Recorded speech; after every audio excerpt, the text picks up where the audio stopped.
The idea that God had a wife isn't a bad one, unless this were a couple hundred years ago, in which case it would be heresy, and I could be burned at the stake for talking about it. Think about that.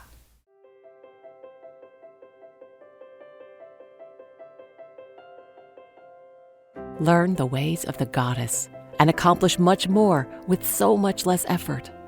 Welcome to Your Goddess Awakened with Hallie Evelyn, a show dedicated to helping you embrace your divine feminine and nurture your inner goddess for a radiant life. We invite you to join us every week to receive goddess wisdom that will help you through your current obstacles and lifelong traumas. Awaken the goddess within you and transform your business and your life, only here on Your Goddess Awakened. Hi there! I hope you are enjoying these episodes of Your Goddess Awakened. This is your invitation to you to share them with somebody that you know would enjoy them. So let's talk about what it means to think and grow and what gets in the way of that, and how our goddess energy has been limited by our inability to take in new ideas. And because this show is all about how this affects you and your world, what you can do, maybe how you can shift some of the choices that you want to make for yourself going forward. So, I received my first piece of hate mail. I was so excited. It wasn't hate mail. The lady was so nice. But basically she said, you are wrong. This was about my first episode of Your Goddess Awakened, which was called God's Wife, and which talks about the idea that in order to have creation of any kind, you need a masculine and a feminine aspect. And it is the marriage of that masculine and feminine aspect that creates the new, that creates the next thing. And this is true of life as well. And if it's true of all life, why wouldn't it be true of God? The episode just poses that question because there's a lot of evidence that God actually had a wife for thousands of years before it was erased, along with all the ideas of the sacred divine feminine. So if you haven't gotten a chance to hear it, please go back and listen. So this lady wrote this very well-meaning, very kind letter. She said she was glad I had found God, and she said, I really feel like God did have a wife, and her name was Mary, and she gave birth to his only son, Jesus Christ. And that was the first time, I guess, that it had really occurred to me that God's wife would be Mary. I always thought Mary was married to Joseph. Now, I want her to be able to have her opinion, whatever it is. I'm not trying to change her opinion. I guarantee she didn't listen to the episode. She simply saw the email about the episode that talked about the idea that God had a wife and that it had been overlooked for so long, which is what happens a lot these days. We're making up our minds based on headlines or memes, basically the idea of an idea, without bothering to learn or get details. So this letter, this lady, got me thinking about how growth happens, how change happens. When I was 10 years old, I was a very precocious child. I wrote out a quote in my notebook at school. And when I say wrote it, I mean stuck it to the outside of the folder so I could see it every single day. I laminated it. I had it for the entire school year. It was a George Bernard Shaw quote. Now, George Bernard Shaw was the author of Pygmalion, upon which My Fair Lady was based. And now you know my secret penchant for musical theater trivia. But he was a famous playwright in the late 1800s and early 1900s. And George Bernard Shaw was also a really powerful thinker. And he said the most amazing thing to my 10-year-old mind. He said, "The reasonable man adapts himself to the world. The unreasonable man persists in trying to adapt the world to himself. Therefore, all progress depends upon the unreasonable man." And I said to my little 10-year-old self, I knew this already. I will be the unreasonable man. I will be the unreasonable human being. And that is how I have strived to live my life this entire time. I don't want to adapt myself to the world. I want to adapt the world to myself because therefore progress can take place. What this lady, on the other hand, was in essence saying is, nope, I have enough ideas. I am done. Thank you. So I study spirituality all the time. I lead tours all over the world. I run into a lot of different religious beliefs, not just in the travels of the places that I get to. The people who come on tours with me, they have every different religious belief, from Buddhism to atheism to born-again Christians. I love everybody, and I want everybody to have at least one sacred tour to a place of their dreams in their lives, because it helps them wake up. It helps them welcome in more knowledge and more awareness, which is what my life's work is about, and which I hope is the energy that we are all bringing to every day of our lives. What can I learn, and how can I grow? So I did a Magdalene tour, a sacred Magdalene tour of France a couple years ago, and I did a lot of research first so that I could talk about the places we were going to on a more esoteric level. One of the things that I found out in my readings was the real definition of heresy. Now, I've always thought about heresy and heretics as being bad people, right? Somebody that could probably get burned at the stake, and many did, and these were people who taught bad things or had terrible thoughts. Now, this is information I gained as a small child. I'm sure the first time I maybe learned about the idea of a heretic was in school. Heresy is actually defined as an opinion or doctrine that is at odds with established religious beliefs. Now, whether those religious beliefs are that of the Catholic Church, which I think created the whole idea of heresy as an actual business, or not, what's important is the concept.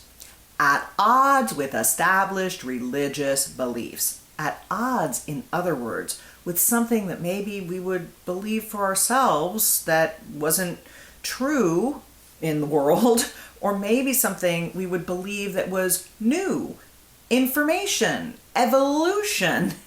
Let's take a look at someone we all learned about in school. Galileo Galilei. I recently looked him up again. I was interested in finding out why Galileo was put to death for his beliefs when he was actually so involved with the leaders of Italy in his home, why Galileo was accepted at court, why his beliefs were published in Italy, and yet he was eventually burned as a heretic.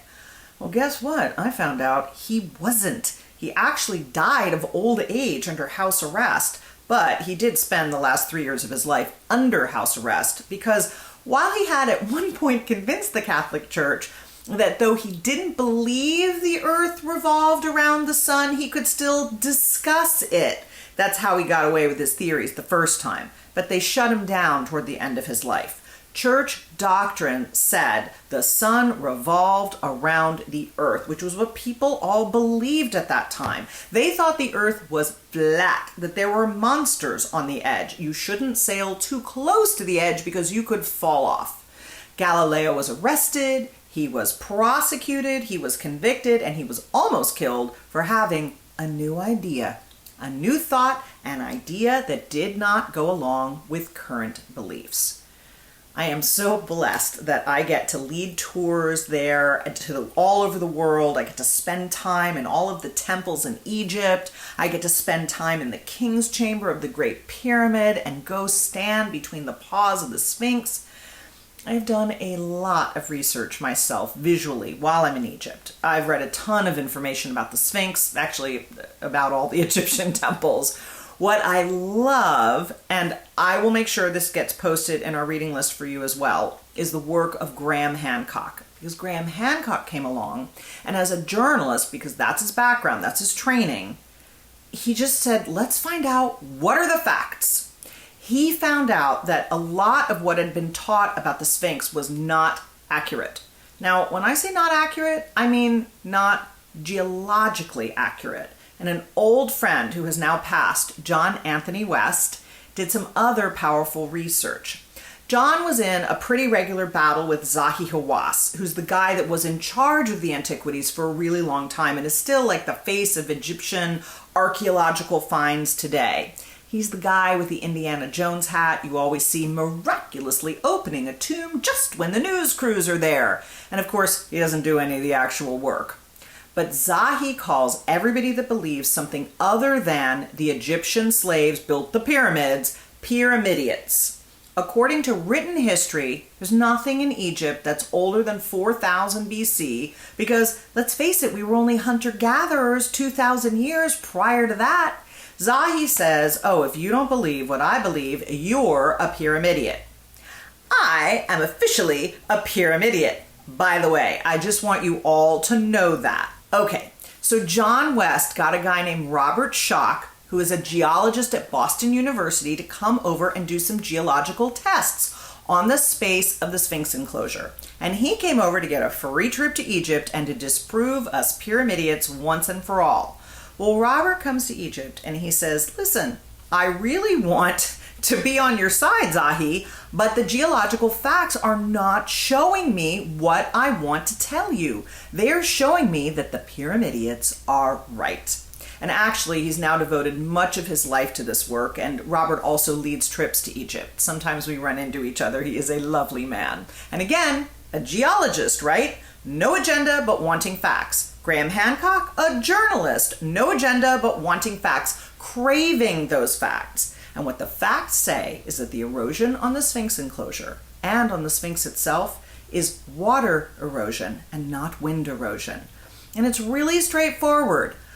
The erosion goes in the opposite direction. Wind erosion goes horizontally and water erosion goes vertically because water and gravity. So Robert went, John and Robert went, Graham went, everybody went. I have seen it almost 30 times for myself. When you look at the Sphinx and you see that water erosion, it really makes you wonder because there has been no water on that Nile Delta in that particular area for 12,000 years. The last time that it was fertile was around 10,000 BC. A long time before we acknowledged that there was any human development or archaeological capabilities, and certainly not something along the lines of a civilization advanced enough to create a Sphinx. So what does that mean for us? It means there's an idea, and that idea is present. Now, what are you going to do with it?